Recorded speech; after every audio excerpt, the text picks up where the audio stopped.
Master's Sacrifices for Love, Part 8 of 10, on Between Master and Disciples, giving in English on August 29th, 2013 in Menton, France.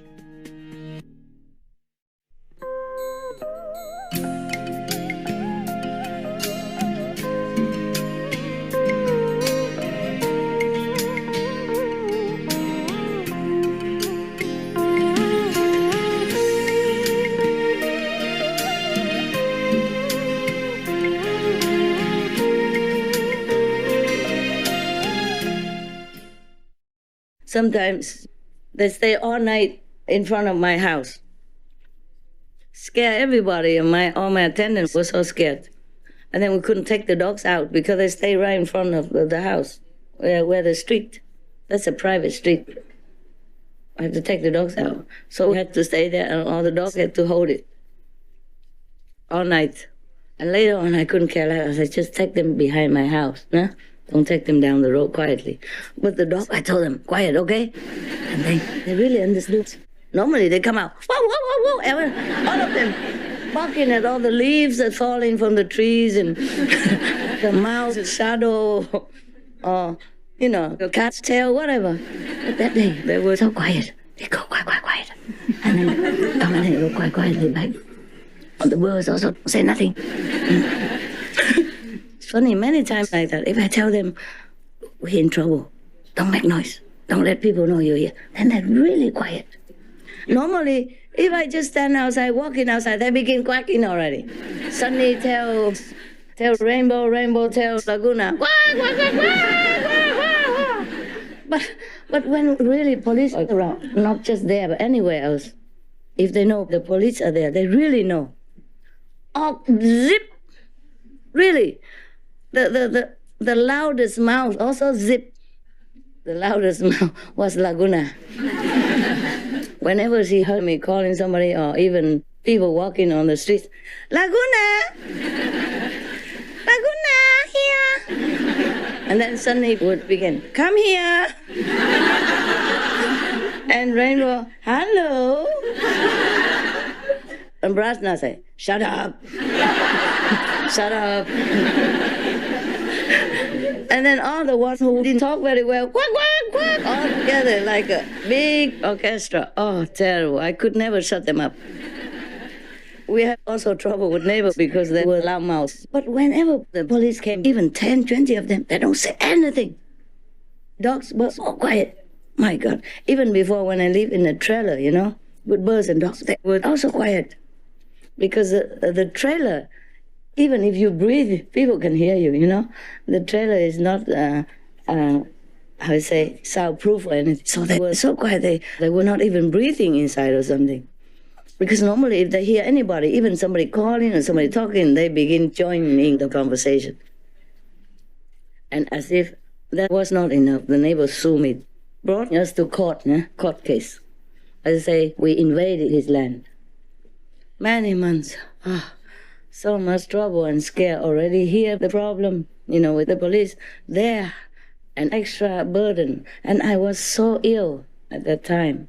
And many conferences, work conferences to do. It was really a bad time. But then finally, the day came. The lawyers of both sides, we also needed to have a lawyer to answer the other lawyer. We didn't want to. Originally, we came and talked to him. I sent an assistant to tell him, if we accidentally are trespassing on your land, then please tell us where it is and how much. He wanted to sell, that's what he said. So I said, please just show us where it is and how much is it. We're willing to pay any price. And he said 50,000. We didn't even know how big or what. I said, okay. The assistant said, it's expensive, master. The thing he said is nonsense and it's nowhere. Why do we have to pay? Maybe he knows it too. So finally, we say, we pay. I say, never mind, for the peace of neighbors. 50 is 50. Even if he asks for more, we pay for it. We don't even need to know where and what. And then he changed his mind. Maybe he knew he was not correct or something. And then so we still have to go to court. Finally, he hired people who came and measured the land himself. He paid for that. And in front of lawyers and every other government court case people. The one that he paid to measure our land and his land, turned around and told him, you are the one who, he told the neighbor, you are the one who claimed her land, not the other way around. And then he was kind of embarrassed and he didn't know what to do for a while. And then he said, you don't know how to measure. I got somebody else to go and measure again. He blamed the guy for not knowing how to measure. But since then, he never called anybody to measure again. So we had peace for a while, but we didn't dare to drive in front of his house anymore. We went the other way, a little bit further and more zigzag. Normally, I don't like that because it's more curvy, you know, and make my stomach kind of uncomfortable sometimes. And the road that goes in front of his house, even though his house is further on the mountain, it's not like immediately on the road, he still can see us. So he sometimes was spying or something. Whenever I was there, he knew. When I have gas, he knows. He called the police again. So from that time, we didn't go in front of his property. We go the other way, even though it's less nice. Then we have more peace. Why did I tell you? Why? What was it before? One person.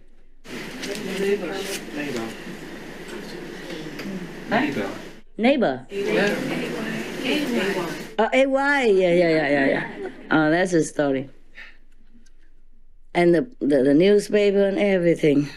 And even Monaco seemed not to welcome me anymore.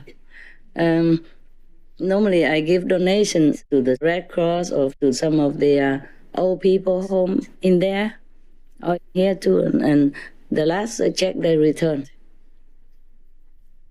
After the newspaper. It's so easy to believe newspaper, isn't it? After all these years, and I still believe them instead of me. So I really love my neighbors. That's why in the Bible they keep repeating, love thy neighbors. Looks like Jesus knew. Good experience about it, so keep telling you, love thy neighbors, love thy neighbors. We did though, yeah? Everywhere we went. But we had one good neighbor, yes. Because every time the police came and they check everything, nothing, then they went to talk to the neighbor. If anything, he knew better than the police. So he always say good things, nothing. And then the police left immediately. That was an Italian neighbor. He was very nice. But we didn't really have too much contact with him at that time. You know, he was using my water though, yeah, because his water was different, a natural resource. Well, I don't know why. He uses our water because we have a water tap on the street, you know, on the street that goes through my property to go to his property. On the street we have a tap in case sometimes the tourists, they walk around the famous mountain to look. And so in case they want to drink, they can have. And he used that to clean his cars, his motorbike and his cars. And normally, before I came, he paid 100 or something, or 1/10 of the bill to the ex-owner of that property. But since I came, I said, no, we're neighbors. Don't pay anything. You use it. It's okay. It's not much. But that's all. Normally, I don't contact much. Yeah. But afterward, he had a dog, yeah? A very beautiful lady dog. And we built a house, a big house for her. Yeah. Offered it to the dog. He told me his dog died in the pool, in the water. There, in the mountains, they always have a small water reservoir. So the rainwater comes in there and they use it for agriculture. Yes. And his dog died in there. His previous dog died in there. And he told me, because he knows I love dogs since he saw the tent, and there's no need to talk, right? No need to advertise my love for dogs. So he told me his painful story. And, we cry and all that.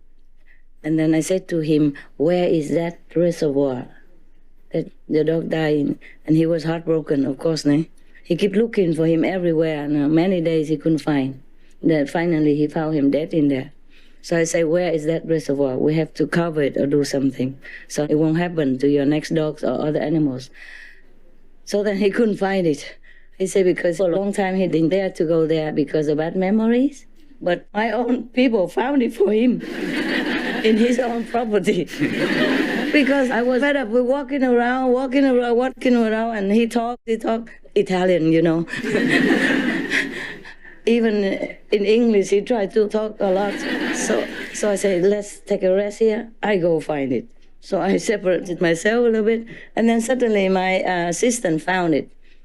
It's very big, and some animals would come and drink from it, so we didn't want to cover it. So I made like a ladder, iron metal stairs, using these kind of very hard fence, very hard, that can just stand up by itself, to put it slanted from the top, the mouth of the reservoir, all the way to the bottom. So any animals fall in there, they can always grab onto it and climb up.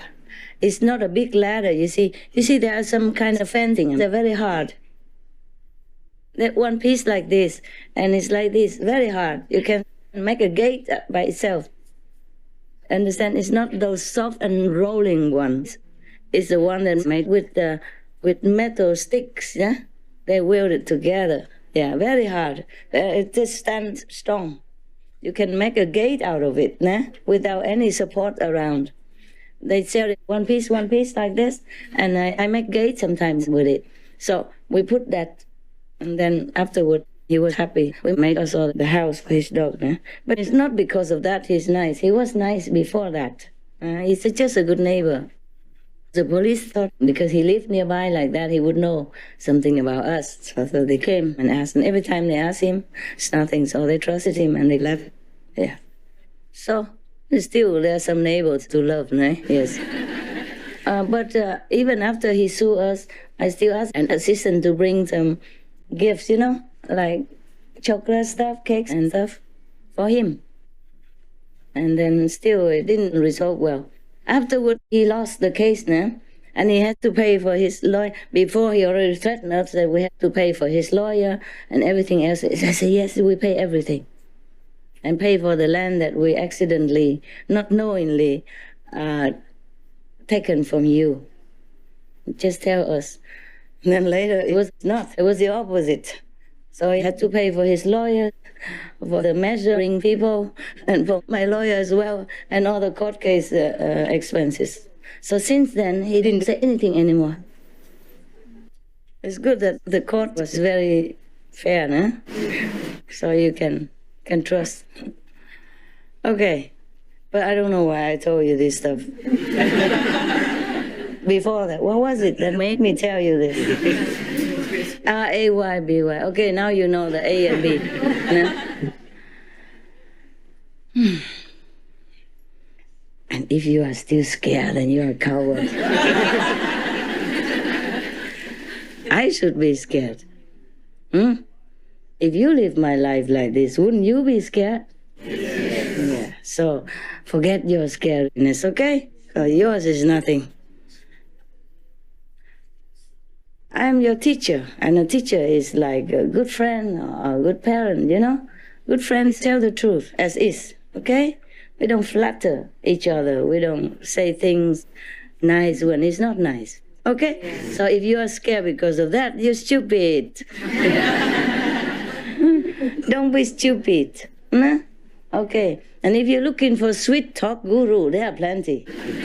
Yeah, plenty everywhere. Nah? Don't have to go to India to find it. Everywhere, right? You can recommend 10, a dozen of them easily.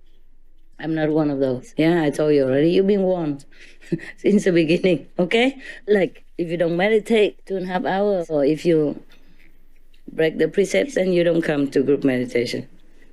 That's already a forewarning of things to come, right? Okay, never mind. I can be as sweet as the potato. But I can be as, how you say, what? Huh? Ferocious. Ferocious like a lion. Ferocious? I eat you up.